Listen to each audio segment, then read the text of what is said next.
Bonjour La Réunion! Vous vous demandez d'où vient la viande locale et les produits laitiers de notre terroir? Dans nos terroirs, on part à la découverte des filières animales de La Réunion. Elles fonctionnent sur un modèle unique en France et se basent sur 4 responsabilités: sociale, économique, sociétale et écologique.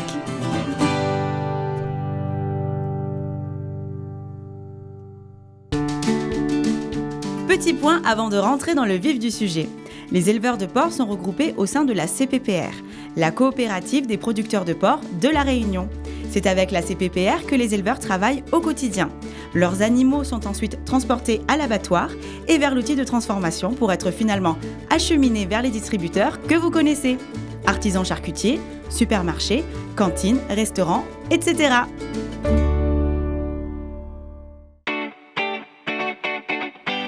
Aujourd'hui, on vous dit tout sur la filière porcine. On part rejoindre Anne-Gaëlle sur son élevage à Saint-Louis.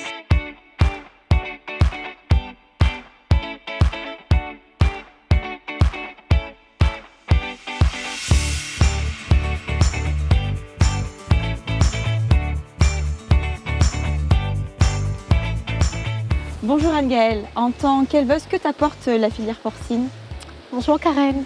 Je dirais que la filière porcine, qui est une filière très bien organisée, structurée et dynamique, elle nous apporte beaucoup de facilité, on va dire, dans notre travail au quotidien, puisqu'elle nous permet de nous concentrer vraiment sur nos animaux et le bien-être qu'on procure à nos animaux, puisqu'on n'a pas à se soucier de tout ce qui va se passer à côté. On a l'appui des techniciens qui sera là pour nous aider dès qu'on en aura besoin. Ça nous permet de nous concentrer vraiment sur notre travail au quotidien.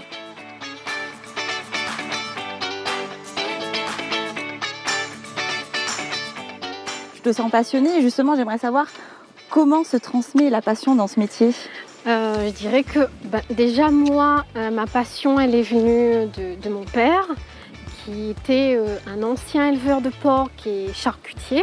J'ai eu la chance d'être avec un mari qui est lui-même agriculteur et qui m'a transmis davantage de connaissances et une passion, on va dire, un peu différente, puisque lui, c'était pas du tout l'élevage.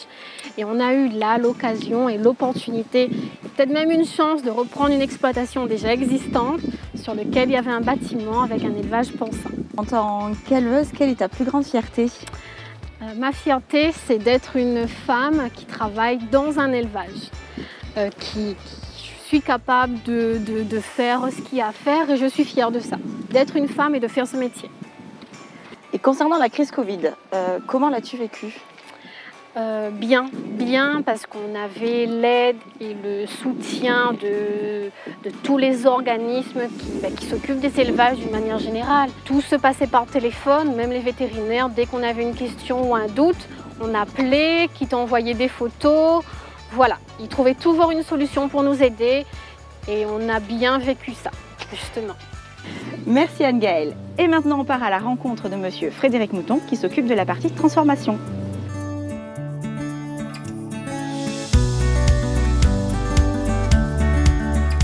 Bonjour, je suis Frédéric Mouton, je suis responsable d'exploitation du pôle viande, à l'intérieur duquel se trouve Sika Viande Pays, qui a été créé en 1985 et qui fait partie intégrante de la filière porcine. Dans la chaîne, nous intervenons entre les éleveurs et la partie de distribution.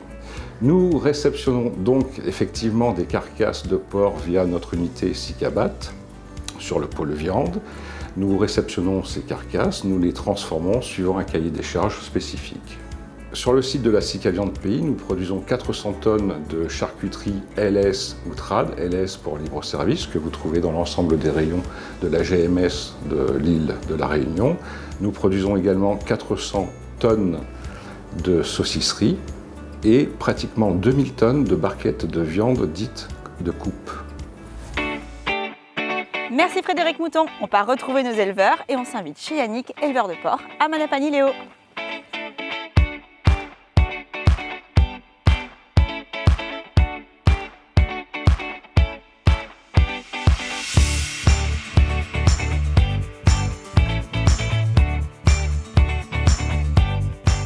Bonjour Yannick.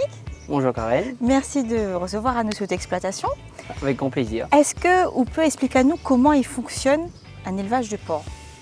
Alors ici sur l'exploitation, c'est un élevage de 45 truies. L'élevage commence par la gestante, c'est-à-dire que dans cette gestante, il y a les truies qui aujourd'hui sont inséminées par insémination artificielle, IA. Les truies vont être pleines, confirmées au bout des 21 jours. Elles vont posséder pendant 3 mois, 3 semaines et 3 jours une gestation. Et ensuite, au bout des 28 jours, il va y avoir le sevrage pour ensuite partir après le sevrage en pré-engraissement et en engraissement, qui sera nourri les porcelets, par la suite les charcutiers, pendant au moins un minimum 185 jours pour pouvoir partir ensuite vers l'abattoir. Et c'est quoi votre plus grande fierté en tant qu'éleveur de porc à La Réunion?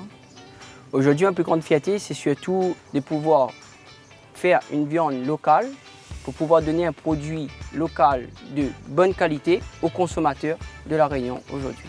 Et aussi de voir aujourd'hui que tout l'ensemble des exploitations à La Réunion, des éleveurs aujourd'hui, sont aujourd'hui dans des règles strictes par rapport à l'environnement. Et c'est vers cela que nous engageons, nous, envers notre coopérative, surtout pour pouvoir avoir une exploitation saine et des charcutiers de bonne qualité. Un dernier petit mot pour ceux qui nous regardent? C'est surtout de dire à l'ensemble des consommateurs, c'est de nous donner entièrement confiance, à nous, tous les éleveurs de La Réunion, que nous-mêmes en tant qu'éleveurs, nous donnons beaucoup de temps à avoir le meilleur produit de bonne qualité, avec une meilleure traçabilité et dans l'environnement le plus strict possible. Merci Yannick. Merci Karen. Voilà, Nous Terroirs, c'est déjà fini. Pour encore plus d'infos sur les filières animales de La Réunion, rendez-vous sur notre site internet qui s'affiche en bas de l'écran. Nous retrouve!